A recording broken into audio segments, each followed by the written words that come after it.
All right, so let's talk through some keyword research here.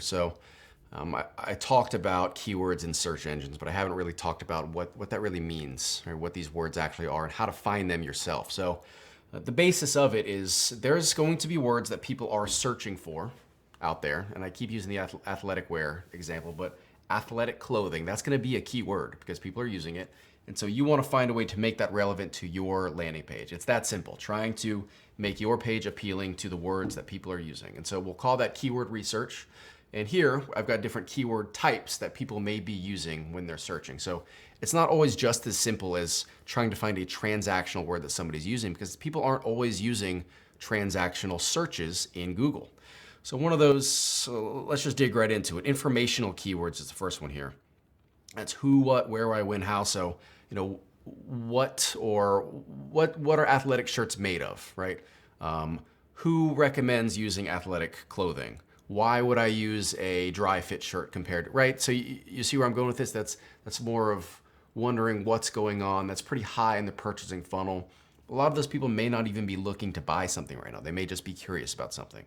So that kind of leads us into navigational keywords. So navigational keywords, you're probably going to want to avoid these almost altogether. So that's people, they're heading into the search engine and they already know what they want, but they just didn't put the .com in there, right? So they might go and just type in Facebook or type in Google Maps or type in something like that. So navigational keywords is when someone is searching for something because they immediately want to go somewhere else with it.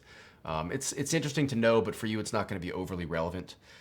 What's going to start getting more useful to you is commercial keywords and transactional keywords. So we have commercial keywords here, Nike shoes or Nike reviews. That's two really good examples of it, because those people, they're looking at a brand name. You can tell that they're getting deep into the purchasing funnel, but we're not really calling that a transactional keyword because there's still some informational value to that, right? They're looking for reviews. They're just looking for shoes itself. So they could just be looking for examples, or they could be looking for pictures of it. They could be looking for places to connect with other people that have Nike shoes, right? So even then, commercial keywords, you can make good blog content, good social media content around stuff like that. Because I mentioned before about the soft sell versus the hard sell. That's a good time to get the soft sell in and get people into your brand that are just still gathering information, right? They're not ready to purchase something yet. Or if they are, it will be soon, but it's not quite yet, at least according to the search that they just submitted. Now we also have transactional keywords like cheapest Nike shoes online is my example here. And so those people, they're getting close. They know what they want. They want some cheap Nike shoes and they want it online. So that's where you start getting into the transactional keyword that you can turn into purchasers pretty quickly. But those transactional keywords can be very competitive as well, because you're not going to be the only person out there that wants those transactions. So we'll dig into a little bit how you can find some of those different keywords and which ones to base your content or your product pages or collection pages around. But those are the four main types of keywords that you're going to be seeing out there in terms of searches. Again, Google, it's not always about buying stuff. Now for us e-commerce professionals, we want to turn every search into a purchase, but a lot of searches are going to be informational. That's why I put those first. Who, what, where, why, when, how. That's probably 50, 60, 70% of the internet. Now, those are the types of keywords that someone might be searching in, but there's also the types of queries or the types of questions that someone may be asking to the search engine itself. So we've got two main ones that we're going to focus on right now. We're going to focus on short queries or broad queries. They can be used interchangeably. And that's something like shoes. That might be just something like athletic clothing, or just it's one or two words. It's incredibly broad. You don't have a great idea of what that person actually needs, right? Athletic clothing, do they want shoes? Do they want bags? Do they want hats? Do they want shirts? You don't know that. So those broad keywords, they have a lot of volume. They have a lot of people searching for it, but it's very hard to turn a lot of that stuff into sales because it's very unclear what that person wanted at that point in time. So what we want to go after as SEO professionals and as e-commerce professionals, we want to go after long tail keywords. You see the one that I have here, it's, 5 words long, men's minimalist running shoes, size 10.5. I mean, that guy knows exactly what he wants, right? Men's minimal running shoes, 10.5. So what you can do is have keywords based, that's going to be a tough one, right? To have the actual 10.5 there, but you can say men's minimalist running shoes. You can have a whole blog post about that, right? You can have a landing page that is a men's minimalist running shoe. And so there's so much more qualifiers there that if this was your broad search volume, you're now here for a long tail keyword, but it's so much smaller, but their intent to purchase is so much higher than those broad people. So those long tail keywords are valuable because you can actually rank for them because there's so much less volume, and they're valuable because people are actually purchasing off those. So we're going to go after those long tail keywords. So let's talk about stages of intent on those keywords that people search. So one slide back, I showed you keyword types and query types. Now let's look at the intent based on what they searched in the search engine.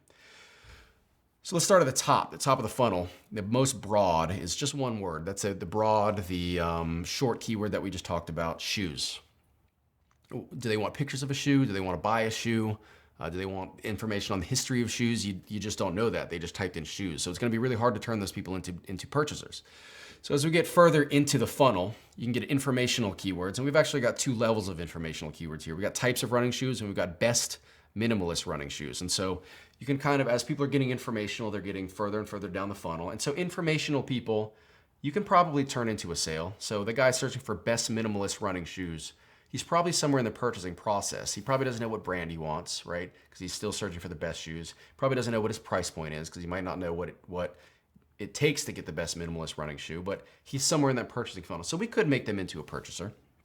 So then we get down to transactional keywords, minimalist running shoes 10.5, like we just talked about. So that guy is definitely ready to purchase, right? He's got an exact size in there. He wants to buy something.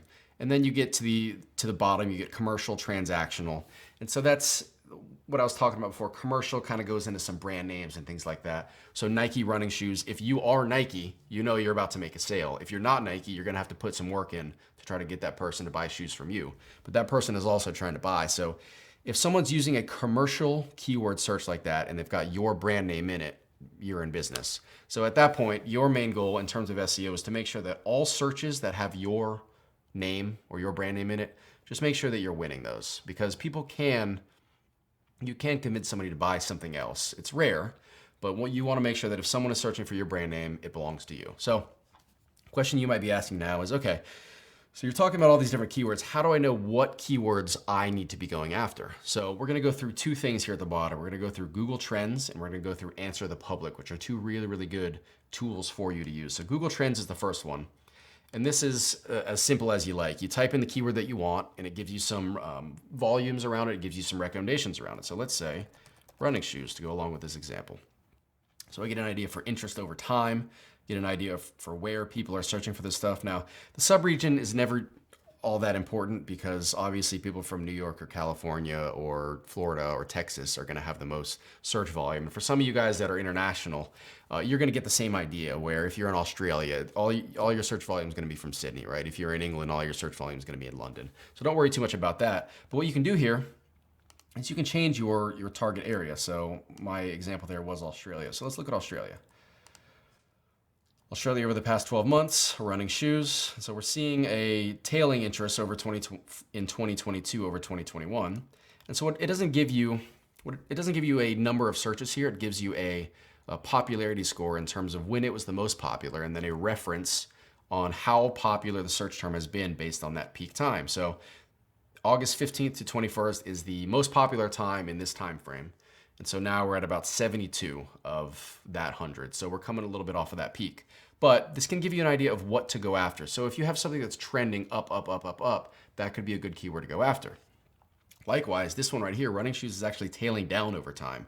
You might want to find other keywords to go after. Now, we've got related queries. This is where it could be very useful for you. You can see what other kind of searches are out there that people are looking for. So best running shoes 2022 is a breakout, right? And obviously anytime you add a year in there, it's going to break out in whatever year that you're in. So best running shoes 2022, maybe that's what you're going to write your next blog post about. You're going to try to capture that traffic from just this year and try to capitalize on that, which would be a perfectly reasonable thing to do. So head over to Google Trends, find the actual interest over time of the keywords you're looking for. But you might say right now, okay, that's great when I type in running shoes, but there's a million things out there that I could write about. I just need some ideas. And so that's where Answer the Public comes in. This is also free. So let's do this again. Running shoes. Discover what people are asking about. Answer the public. I really recommend you use this if you're trying to do some SEO. So it creates a web here. You see this web based around what you just searched for. And so you see some of my queries that we were talking about before. Who, what, where, why, when, how, things like that. So let's just look at some of these examples. What running shoes do I need? How often running shoes replace? That's not a great keyword. Will running shoes stretch? Why running shoes are important. So now we're starting to look at some various blog post ideas for you. Maybe it's not a blog, maybe it's the actual content you're putting on your product page itself. Maybe this is a YouTube video that you're doing, because getting traffic on video and then redirecting them to your website is a perfectly reasonable thing to do as well. So use this as a springboard for where to start getting your content from, places like this, because like I said before, if you can consistently get SEO traffic, if you can consistently be on the first page for a few searches, that means real money for you with no cost per acquisition each time they come in the door. So focus on it, and it's going to give you a lot of long-term success.